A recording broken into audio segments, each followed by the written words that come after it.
नमस्कार विद्यार्थी मित्रांनो, स्वागत आहे एमपीएससी आपल्या करंट अफेअर्सच्या मराठी युट्यूब चॅनलमध्ये. मी संतोष. मित्रांनो, आज आपण 20 एप्रिल 2026च्या चालू घडामोडीचे प्रश्न आणि उत्तरे या व्हिडिओमध्ये पाहणार आहोत. मित्रांनो, सर्व प्रश्न हे IMP असणार आहेत, त्यामुळे व्हिडिओला शेवटपर्यंत नक्की पहा. आणि जर आपण चॅनलवर नवीन असाल तर एमपीएससी आपले युट्यूब चॅनल सबस्क्राईब करायला विसरू नका. चला तर मग सुरू करूया. आजचा आपला पहिला प्रश्न पाहूया. नुकत्याच प्रकाशित झालेल्या अहवालानुसार आशियातील सर्वात श्रीमंत व्यक्ती कोण ठरली आहे? आणि त्याचे योग्य उत्तर आहे पर्याय क्रमांक 2, गौतम अदानी हे आशियातील सर्वात श्रीमंत व्यक्ती ठरलेले आहेत. अधिक माहिती जाणून घ्या. तर 2026च्या ताज्या अहवालानुसार गौतम अदानी हे मुकेश अंबानींना मागे टाकून आशियातील सर्वात श्रीमंत व्यक्ती बनलेले आहेत. तर मित्रांनो, 2026 मध्ये गौतम अदानी हे आशियातील सर्वात श्रीमंत व्यक्ती ठरलेले आहेत. आता याच्यापूर्वी कोण होते आशियातील सर्वात श्रीमंत व्यक्ती? तर मुकेश अंबानी हे आशियातील सर्वात श्रीमंत व्यक्ती होते.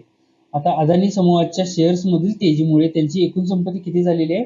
तर 92.6 अब्ज डॉलर्स इतकी अदानी यांची संपत्ती झाल्यामुळे ते या आशियामध्ये अव्वल स्थानावर पोहोचलेले आहेत.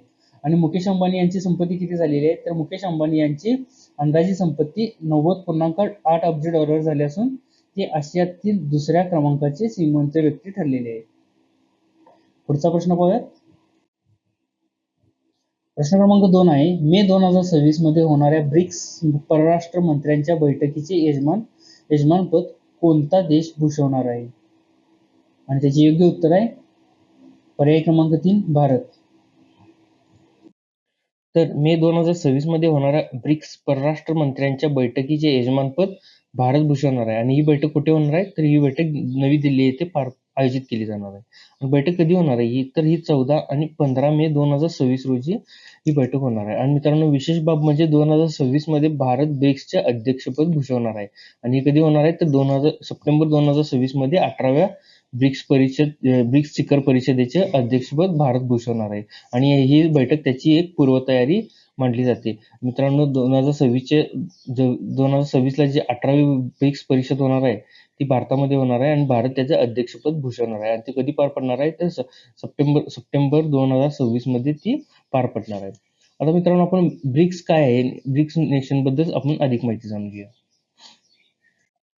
आता ब्रिक्स नेशन काय ते पाहूयात आपण आता. तर ब्रिक्स म्हणजेच काय? तर ब्राझील, रशिया, भारत, चीन आणि दक्षिण आफ्रिका या जगातील वेगाने प्रगत होणाऱ्या विकसनशील देशांचा एक प्रमुख आंतरराष्ट्रीय गट आहे. आता याची स्थापना कधी झाली? तर याची स्थापना 2006 मध्ये झाली. आणि 2006 मध्ये स्थापन झालेला हा गट जागतिक व्यापार, गुंतवणूक आणि अर्थकारणावर प्रभाव टाकतो. आता या ब्रिक्स नेशनचा उद्देश काय होता काढण्यामागे? तर डॉलरला पर्याय, आर्थिक सहकार्य आणि जागतिक प्रशासनात सुधारणा हे या ब्रिक्सचे मुख्य उद्देश होतं. आता मूळचे सदस्य कोण आहेत? आता वर बघितल्याप्रमाणेच आपण ब्राझील, रशिया, भारत, चीन आणि दक्षिण आफ्रिका हे मूळचे सदस्य होते. आणि मित्रांनो, जेव्हा 2006ला जेव्हा ब्रिक्स नेशनची स्थापना झाली तेव्हा त्यामध्ये फक्त ब्रिक असा उल्लेख होता, कारण साऊथ आफ्रिका 2010 मध्ये जॉईन झाला. 2010 मध्ये साऊथ आफ्रिका जॉईन झाल्यावर ब्रिक्स असे झाले. चला तर पुढचा प्रश्न पाहूया. प्रश्न क्रमांक 3 आहे, 6व्या हॉकी इंडिया सब ज्युनियर महिला राष्ट्रीय चॅम्पियनशिप 2026 चे विजेतेपद कोणत्या राज्याने मिळवले? आणि त्याचे योग्य उत्तर आहे पर्याय क्रमांक 1, झारखंड. अधिक माहिती जाणून घ्या. तर मित्रांनो, 16व्या 2026 मध्ये झालेल्या हॉकी इंडिया सब ज्युनियर महिला राष्ट्रीय चॅम्पियनशिपचे विजेतेपद हॉकी झारखंड या राज्याने मिळवलेले.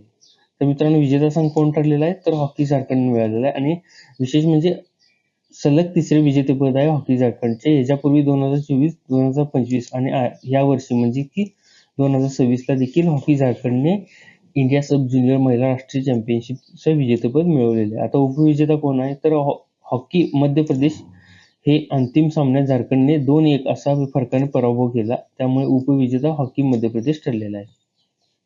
पुढचा प्रश्न पाहूया. प्रश्न क्रमांक 4 पाहूया. IRCTC द्वारे दिव्य दक्षिण यात्रा ही विशेष ट्रेन कोणत्या शहरातून सुरू करण्याची घोषणा करण्यात आलेली? आणि त्याचे योग्य उत्तर आहे पर्याय क्रमांक 4, विशाखापट्टणम. तर मित्रांनो, दिव्य दक्षिण यात्रा ही रेल्वेने विशाखापट्टणम या शहरातून सुरू करण्याची घोषणा करण्यात आलेली आहे. आता ही दिव्य दक्षिण यात्रा काय आहे ते पाहूयात आपण आता.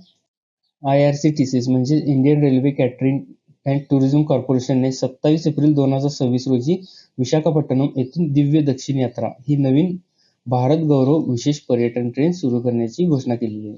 तर मित्रांनो, IRCTCने ही भारत गौरव विशेष पर्यटन ट्रेन सुरू करण्याची घोषणा केलेली आहे. आणि कोणत्या शहरातून घोषणा केलेली आहे, कोणत्या शहरातून सुरू करणार आहे, तर विशाखापट्टणम या शहरातून हे भारत गौरव विशेष पर्यटन ट्रेन सुरू करणार आहे. आणि मित्रांनो, याचा फायदा काय होणार आहे, तर ही फायदा आणि याचा उद्देश काय, तर ही 8 रात्री आणि 9 दिवसांची आध्यात्मिक यात्रा असून यातून दक्षिण भारतातील प्रमुख तीर्थक्षेत्रे आणि वारसा स्थळांचे दर्शन घडवले जाणार आहे या भारत गौरव विशेष पर्यटन ट्रेनद्वारे.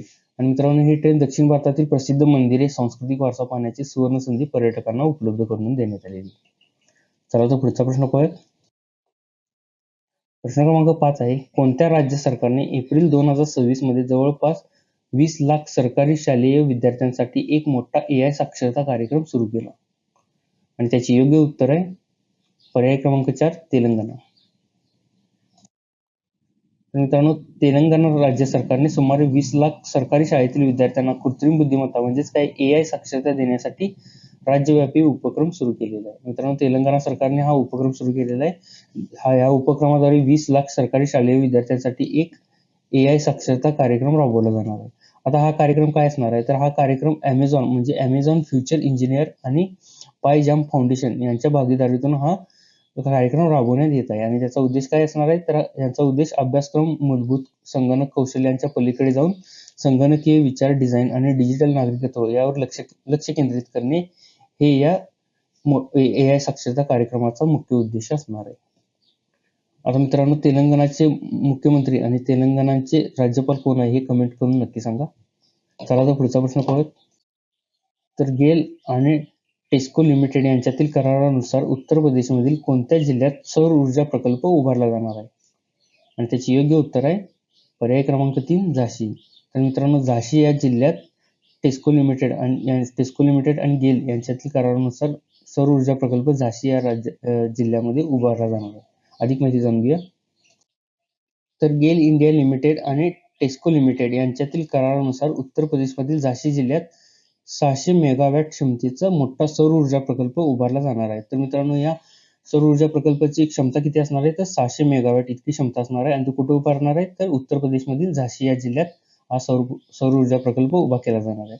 आणि मित्रांनो, या प्रकल्पाचा उद्देश काय असणार आहे, तर हा प्रकल्प उत्तर प्रदेशमधील औरैया जिल्ह्यातील पाटा येथील गेलच्या पेट्रोकेमिकल प्लॅंटची विजेची गरज पूर्ण करण्यासाठी उभारला जाणार आहे. तर याचा उद्देश काय असणार आहे, तर गेलच्या पेट्रोकेमिकल प्लॅंटची विजेची गरज पूर्ण करण्यासाठी हा सौर ऊर्जा प्रकल्प उभा केला जाणार आहे. पुढचा प्रश्न पाहूया. प्रश्न क्रमांक 7 आहे, भारतीय हवाई दलाने F404 इंजिन डेपो स्थापन करण्यासाठी अमेरिकेच्या कोणत्या कंपनीसोबत करार केलेला आहे? आणि त्याचे योग्य उत्तर आहे पर्याय क्रमांक 1 JE एरोस्पेस या कंपनीबरोबर हवाई दलाने करार केलेला आहे. आता याची अधिक माहिती जाणून घ्या. नुकतेच भारतीय हवाई दलाने F404 इंजिन डेपो स्थापन करण्यासाठी अमेरिकेच्या कोणत्या कंपनीसोबत करार केलेला आहे, तर अमेरिकेच्या JE एरोस्पेस या कंपनीसोबत भारतीय हवाई दलाने करार केलेला आहे. आता या कराराचा उद्देश काय असणार आहे, तर 13 एप्रिल 2026 रोजी जाहीर करण्यात आलेल्या या करारानुसार तेजस लढाऊ विमानांच्या देखभालासाठी भारतातच इन कंट्री डेपो सुविधा उभारली जाणार आहे. तर मित्रांनो, या कराराचा मुख्य उद्देश काय, तर भारताचे जे तेजस लढाऊ विमान आहेत त्यांच्या देखभालीसाठी हे F404 इंजिन डेपो भारतातच स्थापन करण्यासाठी हे करार करण्यात आलेला आहे. आणि मित्रांनो, यामुळे आता याचा फायदा काय होणार आहे, यामुळे इंजिन दुरुस्तीसाठी परदेशातील केंद्रावर अवलंबून राहावे लागत होते यापूर्वी. आता यामुळे वेळेची मोठी बचत होऊन तेजस विमानांची सुसज्जता आता या 404 इंजिन डेपोमुळे ते साध्य होणार आहे. पुढचा प्रश्न पाहूया. प्रश्न क्रमांक 8 आहे, कोणत्या राज्य सरकारने सेवेचा दर्जा सुधारण्यासाठी एप्रिल 2026 मध्ये QR कोड आधारित प्रवासी अभिप्राय प्रणाली सुरू केलेली? आणि त्याचे योग्य उत्तर आहे पर्याय क्रमांक 4 गुजरात. गुजरात या राज्याने QR कोड आधारित प्रवासी अभिप्राय प्रणाली सुरू केलेली आहे. मित्रांनो, आता याबद्दल अधिक माहिती जाणून घेऊया. तर गुजरात राज्य रस्ते वाहतूक महामंडळाने सेवेची गुणवत्ता सुधारण्यासाठी एप्रिल 2026 मध्ये QR कोड आधारित प्रवासी अभिप्राय प्रणाली सुरू केलेली आहे. कोणत्या राज्य सरकारने सुरू केलेली आहे, तर गुजरात राज्य सरकारने. आता या QR कोड आधारित प्रवासी अभिप्राय प्रणालीमुळे काय फायदा होणार आहे आणि त्याचा यूज कसा होणार, तर प्रवासी बसमध्ये लावलेले QR कोड स्कॅन करून सेवांना रेटिंग देऊ शकतात आणि त्यामुळे काय होणार आहे तर तक्रारींचे जलद निवारण सुनिश्चित होणार आहे या QR कोड आधारित प्रवासी अभिप्राय प्रणालीमुळे. पुढचा प्रश्न पाहूया. प्रश्न क्रमांक 9 आहे. मार्च 2026 साठी ICC men's player of the month कोण ठरला आहे? आणि त्याचे योग्य उत्तर आहे पर्याय क्रमांक 2 संजू सॅमसन. हा मार्च 2000 साठी मित्रांनो ICC men's player of the month ठरलेला आहे. अधिक माहिती जाणून घेऊया. तर मार्च 2026 साठी ICC पुरुष प्लेअर ऑफ द मंथ पुरस्कार भारताचा स्टार यष्टिरक्षक फलंदाज संजू सॅमसन यांनी जिंकलेला आहे. तर मित्रांनो ICC men's player of the month कोणी जिंकलेला आहे तर संजू सॅमसनने जिंकलेला आहे. आता मित्रांनो संजू सॅमसनला हा पुरस्कार का देण्यात आला तर त्याची कामगिरी काय आहे तर ICC T20 विश्वचषक 2026 मध्ये उत्कृष्ट कामगिरी करत भारताला विजेतेपद मिळवून देण्यात महत्त्वाची भूमिका संजू सॅमसनने बजावली होती. त्यामुळे त्याला हा ICC men's player of the month पुरस्कार मिळालेला आहे. पुढचा प्रश्न पाहूया. आता आपला शेवटचा आणि प्रश्न क्रमांक 10 आहे. मार्च 2026 साठी ICC women's player of the month कोण ठरले आहे? आता मित्रांनो जसे आपण ICC men's player of the month ठरले तसेच ICC women's player of the month देखील पुरस्काराची घोषणा करण्यात आलेली होती आणि त्याचे विजेते कोण ठरलेले आहेत तर पर्याय क्रमांक 3 मेली केअर ही ICC women's player of the month ठरलेली आहे. अधिक माहिती जाणून घ्या. आता मार्च 2026 साठी न्यूझीलंडची कर्णधार आणि अष्टपैलू खेळाडू Melie Kerr ICC player of the month म्हणजे ICC women's player of the month ठरलेली आहे. तर मित्रांनो मेली केअर कोण आहेत तर त्या न्यूझीलंडच्या कर्णधार आहेत आणि अष्टपैलू खेळाडू आहेत आणि त्यांना मार्च साठीचा ICC women's player of the month हा पुरस्कार मिळालेला आहे.